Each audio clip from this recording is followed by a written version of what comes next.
Terima kasih Anda masih digelar perkara.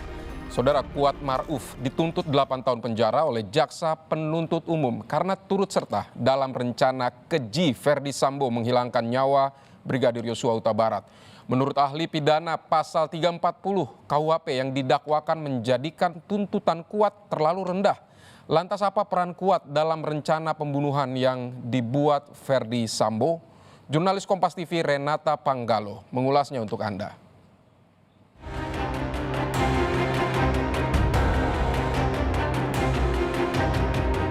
Yang mana saat itu terdakwa Kuat Ma'ruf menjelaskan bahwa pada saat peristiwa penembakan terdakwa berada di lantai 2, kemudian Syarah menggambarkan dengan jelas bahwa terdakwa Kuat Ma'ruf mengetahui perihal perencanaan penembakan terhadap korban dan secara sadar ikut mengambil peran dalam rencana penembakan tersebut, menjatuhkan pidana terhadap terdakwa Kuat Ma'ruf dengan pidana penjara selama 8 tahun.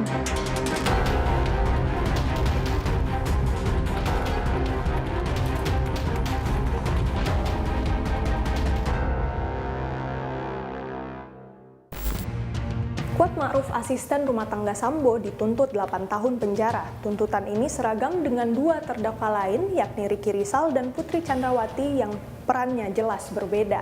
Tuntutan ini lantas menimbulkan tanya lantaran minimnya rasa adil yang tercermin dalam surat tuntutan yang dibacakan jaksa penuntut umum di muka persidangan.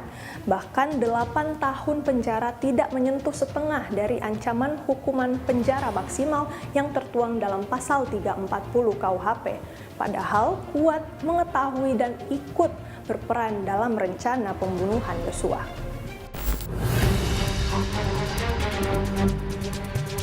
Terdakwa Kuat Ma'ruf tertunduk lesu dengan raut wajah yang murung saat mendengarkan tuntutan jaksa penuntut umum.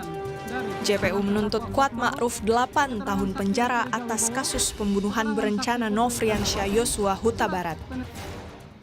Menuntut supaya Majelis Hakim Pengadilan Negeri Jakarta Selatan yang memeriksa dan mengadili perkara ini memutuskan: 1.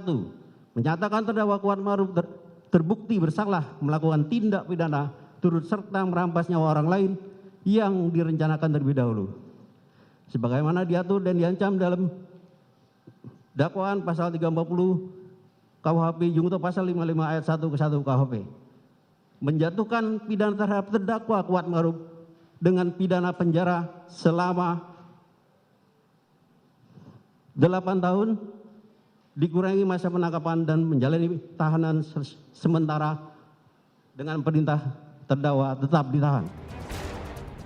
Jaksa penuntut umum menyebut hal yang memberatkan Kuat Ma'ruf adalah mengakibatkan hilangnya nyawa Yosua, keterangannya yang berbelit, serta mengaku tidak menyesali perbuatannya. Sedangkan hal yang meringankan tuntutan adalah Kuat tidak memiliki motivasi pribadi dan hanya mengikuti kehendak jahat pelaku lain. Perbuatan terdakwa Kuat Ma'ruf mengakibatkan hilangnya nyawa korban Nofriansyah Yosua Huta Barat dan duka mendalam bagi keluarga korban. Terdakwa Kuat Ma'ruf berbelit-belit, tidak mengakui dan tidak menyesali perbuatannya dalam memberikan keterangan di depan persidangan. Akibat perbuatan terdakwa Kuat Ma'ruf menimbulkan keresahan dan kegaduhan yang meluas di masyarakat. Hal yang meringankan, terdakwa Kuat Ma'ruf belum pernah dihukum. Terdakwa Kuat Ma'ruf berlaku sopan di persidangan. Terdakwa Kuat Ma'ruf tidak memiliki motivasi pribadi dan hanya mengikuti kehendak jahat dari pelaku lain. Jaksa juga menyebut Kuat Ma'ruf terlibat dalam pembunuhan Yosua. Menurut jaksa, Kuat Ma'ruf bahkan telah mengetahui dan ikut mengambil peran dalam rencana pembunuhan Yosua. Berdasarkan fakta hukum yang terungkap dalam persidangan, yaitu perkataan terdakwa Kuat Ma'ruf pada saksi Putri Chandrawati saat di Magelang, yaitu ibu harus lapor bapak agar tidak ada duri dalam rumah tangga. Saksi Dirianto yang melaporkan kepada terdakwa Kuat Ma'ruf terkait rumah dinas Duren 3 sudah dibersihkan. Terdakwa Kuat Ma'ruf membawa pisau dapur berwarna hitam dari Magelang menuju Jakarta. Hasil rekaman CCTV yang diperlihatkan terdakwa diajak saksi Putri Chandrawati naik melalui lift ke lantai 2 rumah saguling berdua saja. Perkataan saksi Ferdi Sambo kepada saksi Richard Eliezer Pudiang Lumiu terkait dia sudah mengkonfirmasi peristiwa di Magelang tersebut kepada Ricky Rizal Wibowo serta terdakwa Kuat Ma'ruf dan hasil interview kepada terdakwa yang dilakukan oleh saksi Rifaizal Samuel serta saksi Beniali dan didengar oleh saksi Kombes Susanto dan saksi Sulap Abu. Yang mana saat itu terdakwa Kuat Ma'ruf menjelaskan bahwa pada saat peristiwa penembakan terdakwa berada di lantai 2, kemudian tiarap menggambarkan dengan jelas bahwa terdakwa Kuat Ma'ruf mengetahui perihal perencanaan penembakan terhadap korban dan secara sadar ikut mengambil peran dalam rencana penembakan tersebut.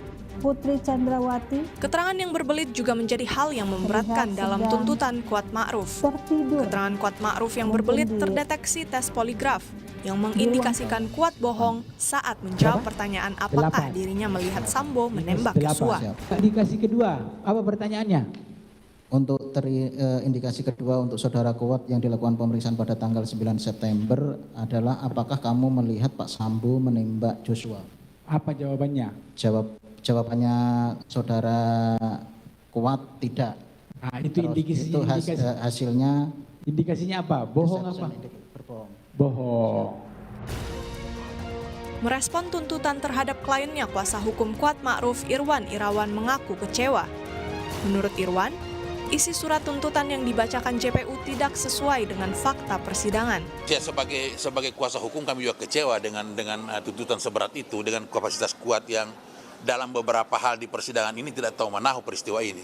Yang kedua, dakwaan jaksa kan sejak awal memang menginginkan pihak-pihak 5 terdakwa ini ketarik dengan pasal 340, karena kalau 338 Kuat ini bukan bagian dari peristiwa pembunuhan itu, hanya 340 yang bisa menarik dia. Kalaupun itu ada buktinya.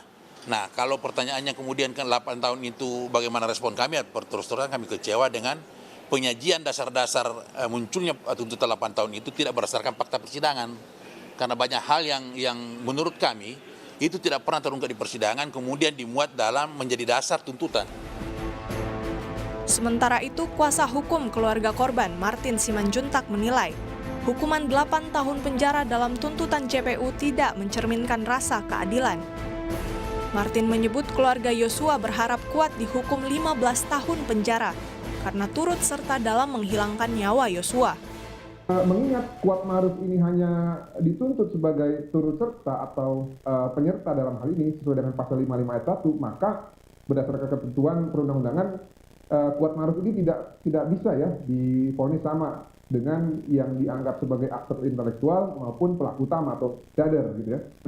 Nah, itu sampai di situ kita tidak ada masalah, Mbak Renata. Namun yang menjadi permasalahan adalah Ferdi Sambo dituntut seumur hidup, ya. Kuat Ma'ruf itu 8 tahun. Ini kan disparitasnya jauh sekali ya. Kalau kita anggap saja lah, kita ambil lah yang paling kecil 20 tahun, ya. Ini kan kurang dari setengah, ya. Sehingga menurut keluarga korban, ya, yang anaknya nyawanya dirampas secara bersama-sama sama Kuat Ma'ruf ini berdasarkan tuntutan jaksa, itu sangat tidak mencerminkan rasa keadilan. Karena dampak yang dihasilkan oleh Kuat Ma'ruf, ya, perbuatan Kuat Ma'ruf ini sudah menghilangkan nyawa anak klien kami dan menimbulkan duka yang mendalam. Pakar hukum pidana Abdul Fikar Hajar menilai jaksa kurang sensitif dalam membuat surat tuntutan bagi Kuat Ma'ruf. Menurut pengamatan Fikar, Kuat banyak berkelit dan berusaha menyelamatkan diri dengan meminimalisir bukti peranannya dalam peristiwa kematian Yosua. Tetapi ketika dia hanya dituntut separuhnya kurang gitu dari ancaman hukuman maksimalnya, ya, nah maka ini saya kira perbedaan menangkap rasa ketidakadilan, rasa keadilan di dalam masyarakat oleh penuntut umum gitu. Artinya sensitivitas penuntut umum ya ketika membuat tuntutan itu menurut saya tidak sama dengan yang berkembang di dalam masyarakat. Karena itu kemudian tuntutan 8 tahun gitu ya, itu menjadi terasa tidak adil gitu ya, karena ancaman dakwaannya 340 ya, pembunuhan berencana gitu ya. Tidak hanya mengetahui dan ikut mengambil peran dalam rencana pembunuhan Yosua, hal lain yang semestinya memberatkan tuntutan Kuat Ma'ruf adalah keterangannya yang berbelit sehingga menghambat pengungkapan peristiwa Magelang hingga Duren 3. Keluarga Yosua semula berharap agar Kuat Ma'ruf setidaknya dihukum 15 tahun penjara. Tentu, Hukuman 8 tahun penjara ini tidak memberikan rasa adil bagi keluarga korban. Kini, vonis dari majelis hakimlah yang paling dinanti-nanti untuk memberikan rasa adil bagi keluarga korban dan para terdakwa. Renata Panggalo, Andika Ahadiat, Kompas TV, Jakarta.